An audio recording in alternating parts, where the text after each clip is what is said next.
Ang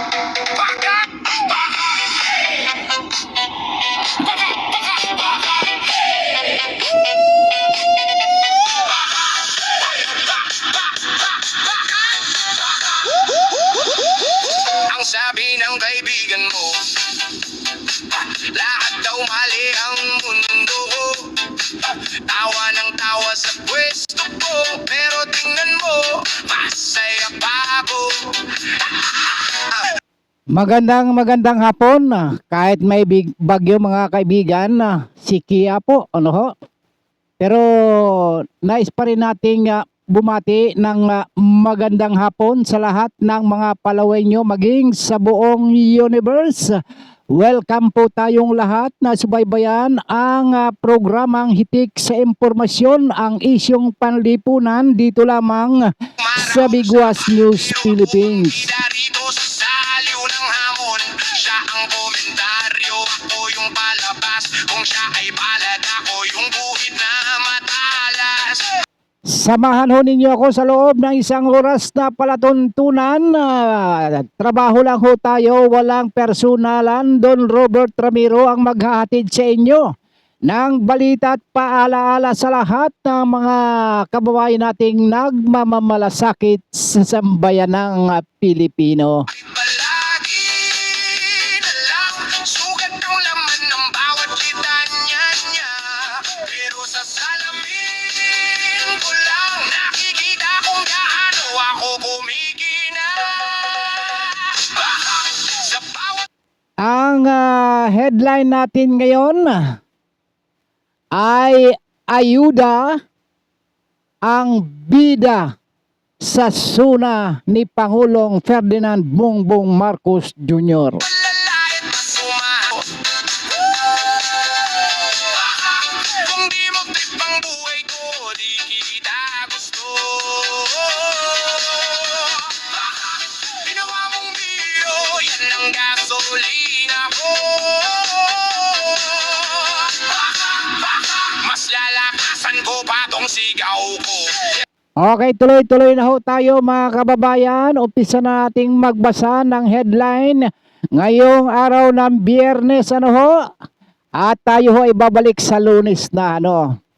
At ito hong paglilinaw ng DSWD kung paano malalaman ng publiko kung sila ay kabilang sa mga benepisyaryo ng APLEP assistance.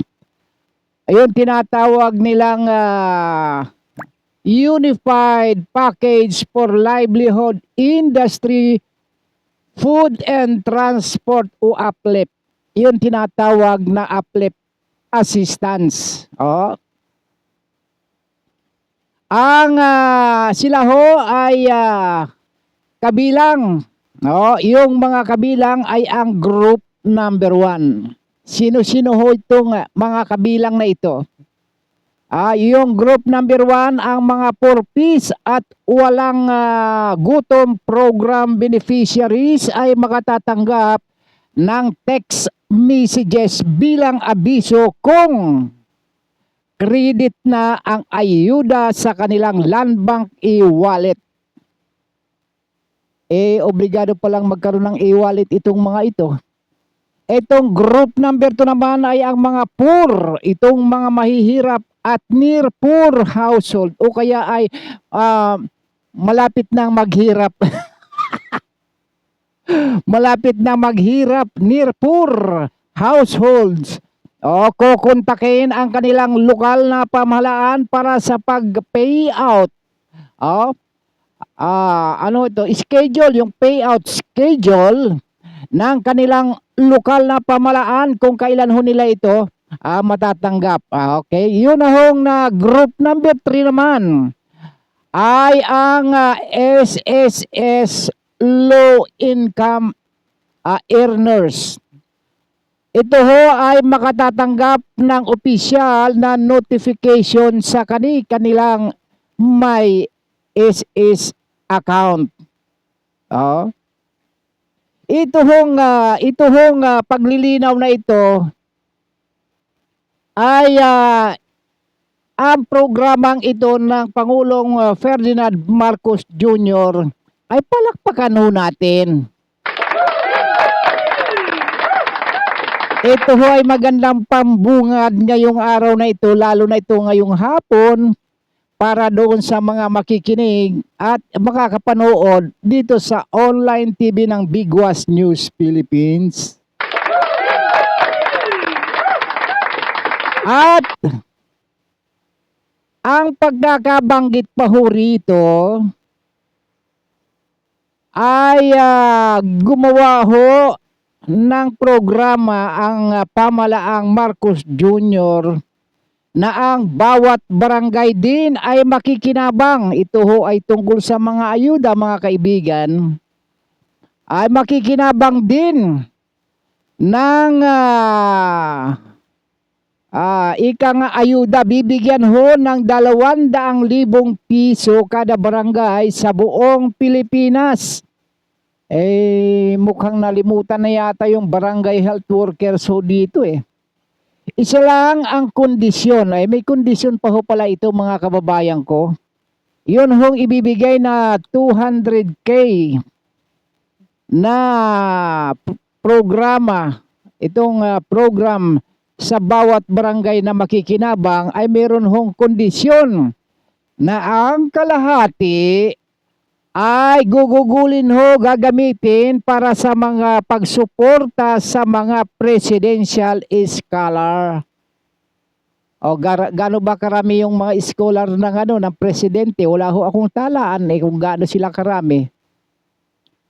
Research ko nga muna ito. At saka pa makatatanggap din ng 2,000 piso kada buwan na ayuda ang merong 1.5 bilyong mga manggagawa at kanilang pamilya na may mababang kita na nakumpirma sa talaan ng may SSS sistema. Ito sa system ho. Tungkol naman ito sa SSS beneficiaries yata are. Simula ng pagbibigay ay nitong July hanggang Disyembre, 6 na buwan po ito, makatatanggap yung mga ng ayuda, yung mga manggagawa na mayroong mababang kita sa pamamagitan ng SSS. Ito ho ay matapos palawigin ng gobyerno ang Unified Package for Livelihood Industry, Food and Transport o APLIP program dahil sa pagpapatuloy ho ng mga sigalot, hindi lang lalo na sa ibang bansa.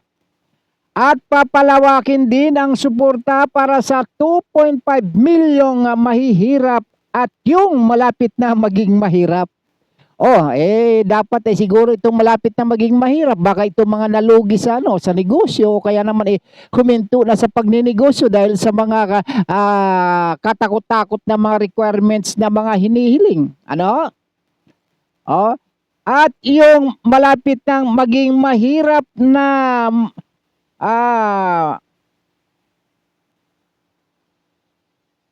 ito ho yung mga kabahayang matutukoy sa 2024 Community-Based Monitoring System o CBMS. Ang local government pa rin ho ito. Ngayon ho ay mukhang gugugol ho ng malaking pera dito ang gobyerno. Dito lamang ho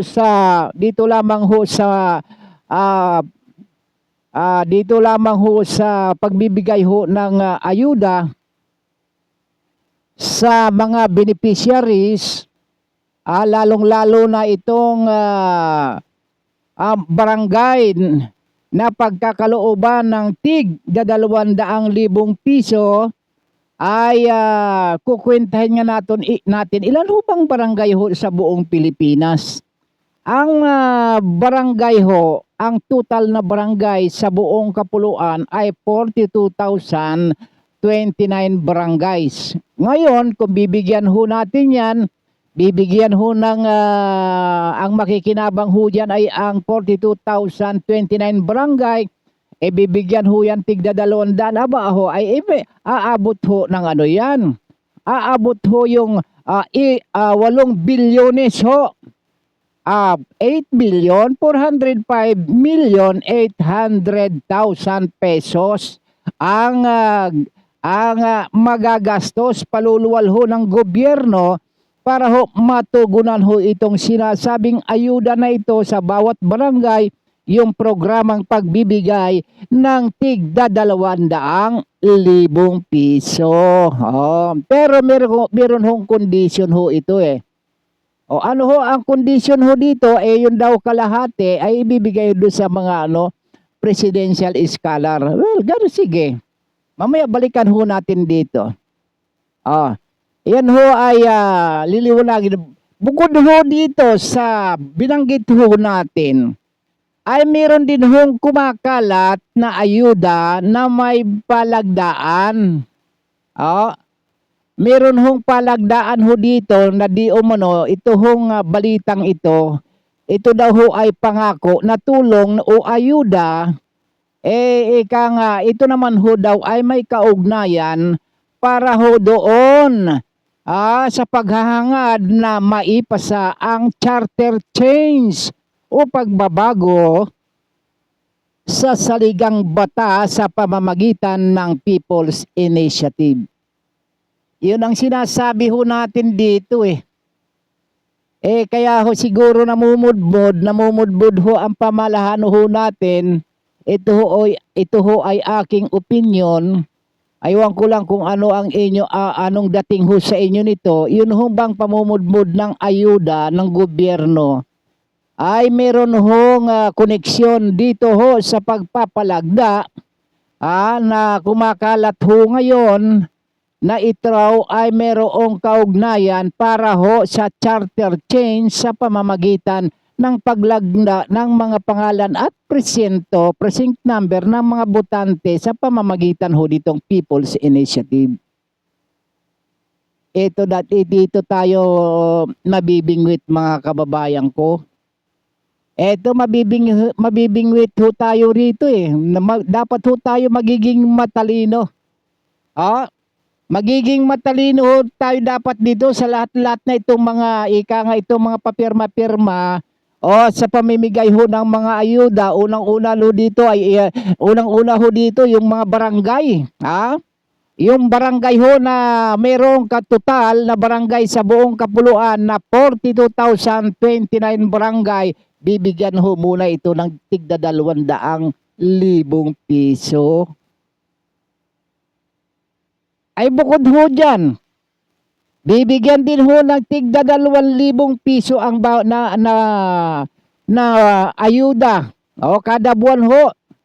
Ang mayroong 1.5 million na mga manggagawa at yung kanilang mga pamilya na merong mababang kita na nakumpirma na sa talaan ng SSS system. Bukod ho diyan mga kaibigan ko ay meron pa hong suportang ayuda para sa 2.5 milyong mahihirap at kung malapit na maging mahirap. 2.5 na mahirap at malapit na maging mahirap.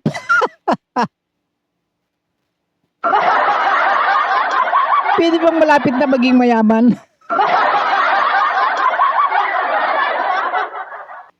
O lahat na kayo, kailangan mag-deklara na ho kayo. O ako ho ay malapit na ho maging mahirap eh. Ipahihirap ko muna yung kotse ko doon sa malayo. Sa katunayan, wala na yung kotse ko eh. Ako ho ipatungo na sa paghihirap ngayon, mahirap na ako. O kaya naman yung tricycle ko eh, wala ho, puro sira-sira na ho. Kaya ako ho ipapunta na ho sa pagiging mahirap. Hindi ba attorney o congressman na Frederick Abueg ng Kongreso ng Palawan? May programa ito dito sa Bigwas. Ang Kongreso ng Palawan, diyan ho sa Palawan, palagi ko lahat pwede ho eh. Ilan ba ang populasyon ng Palawan? Lahat kayo magdeklara na ako ho ay malapit na maging mahirap ay kailangan ko ho ang ayuda.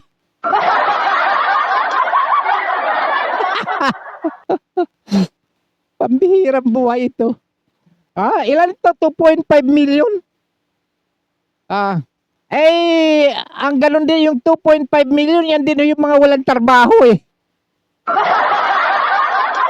Mga unemployed. Ano ba itong sinasabi? Batay ho sa statistic, ang wala hong trabaho ngayon ay 2.5 million o mahigit pa. Tapos yung malapit na maging mahirap, ay kabilang ho sa 2.5 million. Anong klaseng arithmetic ito?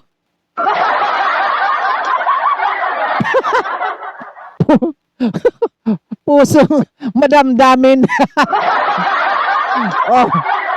Kayo ho na nag-iisip o walang isip. Mag-research nga ho tayo. Tingnan nyo, mag-google nga kayo. Ilan ho bang Pilipinong walang trabaho ngayon? 2.5 mahigit. Pagkatapos, bibigyan ng ayuda na malapit na maging mahirap ay 2.5 din. Ibig sabihin, merong ghost. Ghost na, ghost, ika nga, multo. Meron din, kung paano merong ghost project, may ghost ayuda rin dito.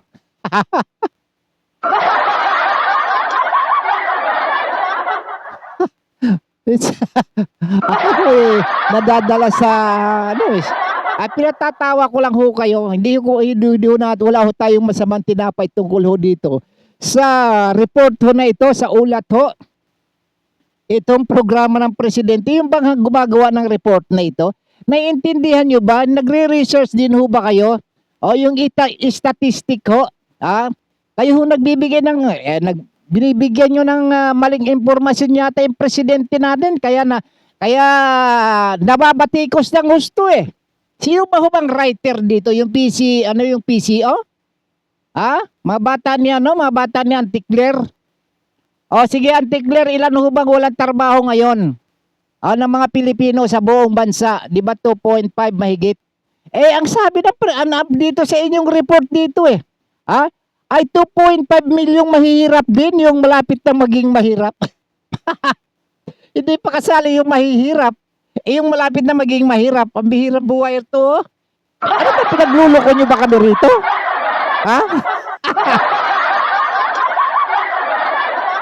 Okay. Tingnan muna, sandali lang. Idadivert muna natin to. Mamaya ho natin balikan ito.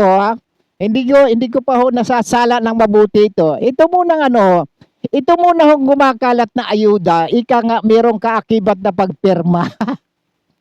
Ano ito? Ibig sabihin na lamang, iniuugnay ho natin tong mga ayuda na ito. Sapagkat target ho rito ay puro mga mahihirap. Sapagkat ang mga yayaman hindi na target. Mayayaman na ho yan ito ho, yung mga mayayaman na malapit na maghirap, ikasali na ho dito sa 2.5.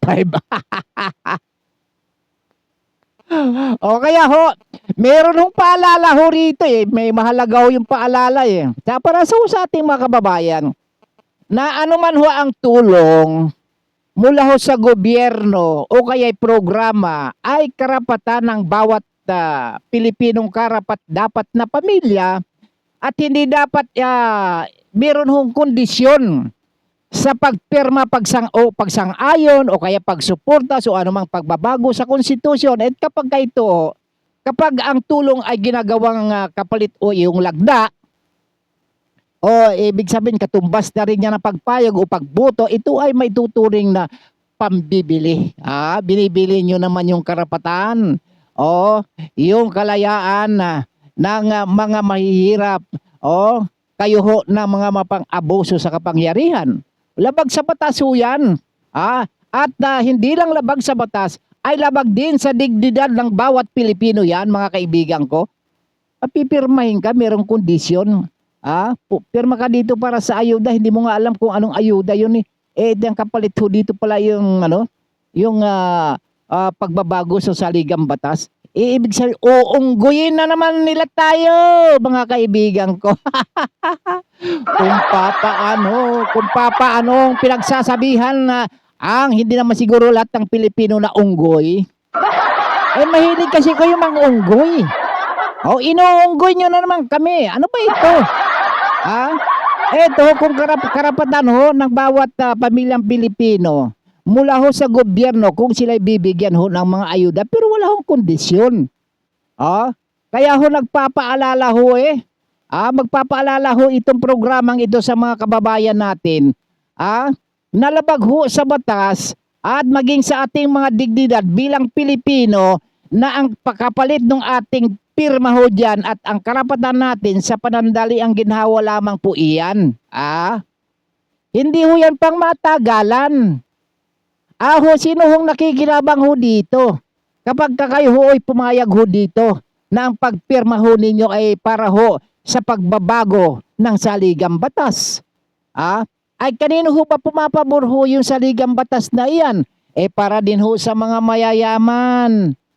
Hindi ho para sa mga mahihirap. Kayo ho bang mga mahihirap? Ang binubula na nga ho tayo paanong paraan? Ito maliwanag. Ang batay sa survey at istatistiko ho, ang mahihirap ng mga Pilipino ay mahigit 2.5 million. Pagkatapos kabilang ho dito sa may bibigyan din ng ayuda, ang malapit ng maghirap na 2.5 million din. 4.5 million na dapat yan kung isasama ho yung malapit na maghirap, 5 million na ho yan. Ang bibigyan ho ninyo. Magiging 16 billion na yung gagamitin. Magkano ibinenta ho nyo yung ari-arian? Yung ari-arian dyan ho sa, nasisinok ako ari-arian dyan sa atrium, 1 billion. Gagastusin na ho nga dito sa pamimigay pa lamang sa barangay 8 billion asan nyo naman kukunin ho yung yung 7 billion? Siyempre magbebenta na naman. Di ba? Lahat yan ibebenta. Paano kasi? Ito ho kasi magiging ligasiya ng pamalaan. Sapagkat wala naman akong maalala, makita o kaya ay napapabalita na itong project na ito ng pamalaan, ganito ho yun. Dapat ipinagpatuloy na ho yung subway, yan ho ang train ho dumadaan sa ilalim ng lupa. Nawala na ho ng budget, kaya ho 2031 ho yan matatapos. Pagkatapos ho sa panibagong presidente magpapatuloy yan. Kapag hindi naging presidente itong si Vice President Sara Duterte, nako, matitingga na yan. Mababao na sa lupa ang project na yan, yung subway na yan. Tuloy ho natin. Ito ho, tuloy ho natin. Ang matatandaan ho natin, yung hong epekto ho nito. Na yun hong kapag yung matutuloy itong pagbabago ng saligang batas, ito ho ay meron din hong malaking pangamba itong mga kababayan natin sapagkat ang makikinabang ho dito ay ilan lamang yung mga mayayaman. Kaya ho, meron ho itong masamang epekto kung matutuloy ito sapagkat mawawala na ho ang tunay na kalayaan ho natin at demokrasya. Diyan lang ho sa Senado May demokrasya pa ho ba dyan? Nung nagkakaroon ho ng agawan dyan sa leadership, meron na ho, ang sabi ho nga dyan, ang Senate is an independent body, independent institution. Minamanduhan ng presidente. Ano pa ba yan? May demokrasya pa ho ba dyan? Di wala ho din ho. Yung pagkawala ng tunay na demokrasya at kalayaan mga kaibigan, ito ay malaking epekto ho yan. Lalong-lalo na ito kapag binago ho yung saligang batas sa ilalim ng kahina-hinalang mga pagkilos o proseso na ang nag-uudyok ho dito, yung mga nanunuhol, yung ika nga ay merong mga pakana para mapalawig, ma-extend yung kanilang panunungkulan o para ika nga ay patuloy ang kanilang pang-aabuso sa budget ng bayan. Di ba? Ang galing talaga ng ang galing ng ang engineer, yung arkitekto dito. Sa bagay, yung mga arkitekto diyan sa DPWH, yung mga engineer, dito magagaling itong mga ito sapagkat sa ngayon ho kasi, ay maaari ho kasing pahabain yung termino, yung panunungkulan ho ng mga nasa kapangyarihan kapag ka ho ay inalis na ho yung limitasyon sa termino ng presidente at iba pang mga opisyal, particular diyan ho sa Senado at sa Kongreso. Ika nga kapag kaya na natuloy, martial law na ho na tayo dito. Balik na ho sa dating pinatalsik na presidente. Yung tinatawag ang diktadoryang gobyerno. Ito ho. Sino ho magiging kawawa ho dito? Yun ho bang mayayaman o yung mga mahirap? Siyempre mahihirap. Kaya nga ho parang namamalimos na yung mga mahihirap, binibigyan na lamang ng ayuda. Pagkatapos bubulahin pa tayo sa numero. Pati ba naman yung katotohanan kikidnapin? Ano ba? Anong kikidnapin? Pati ba naman yung katotohanan, pagkakait pa ho sa atin, tayo pa ba ay lilinlangin? Hindi na ho yata tama Yun lang sinasabing malapit na maghirap Ilan ba sila? Kabilang daw ho sila sa 2.5 million. Pagkatapos yung walang mga trabaho 2.5 million din mahigit. Pagkatapos kasali pa pala yun pambihirang buhay ito. Ano bang klaseng matik-matik yan? Kaya yung tagagawa ng ano na ito, ng news na ito dapat ito mapitik sa tenga Hindi ka nag-iisip ng mabuti. Hindi ka nagre-research, pinapahamak mo yung amo mo. Kaya ho tuloy nababatikos ng husto hindi lamang sa social media sa iba't ibang uri ng platform. Eto ho, ang tanong ho dito, pagkawala ng pananagutan at katarungan, ano ho ba ang magiging epekto nito dito ho sa mga institution, hindi ba?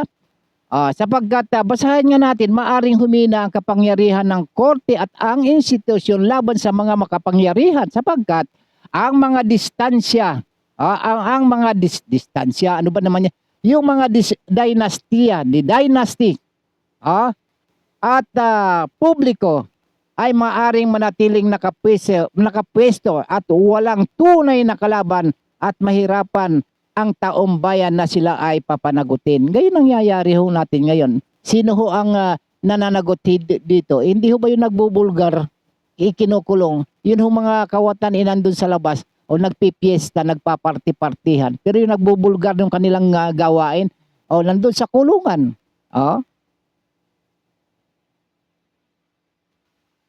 Kaya ho yung ating bansa ho natin ngayon, wala na ho napakarumi na ho ang pamamaraan. At yung absent ng yung pagtitiwala ng taong bayan. Sapagkat kapag ang batayan ho sa ginagawang ito na yung pagpapapirma sa pamamagitan ng mga pangakong ayuda, yan ho pagka sinabing ayuda, may pera, ito ho ay ginagamit ho nilang panlilinlang, ay ano ho maidudulot nito? Magiging kaguluhan lang ho ito Nagkakaroon ng pagkahati-hati ang bayan. Kawalan na ho ng tiwala sa pamahalaan. Kaya nga ho, tingnan ho ninyo ang mga nagrarally.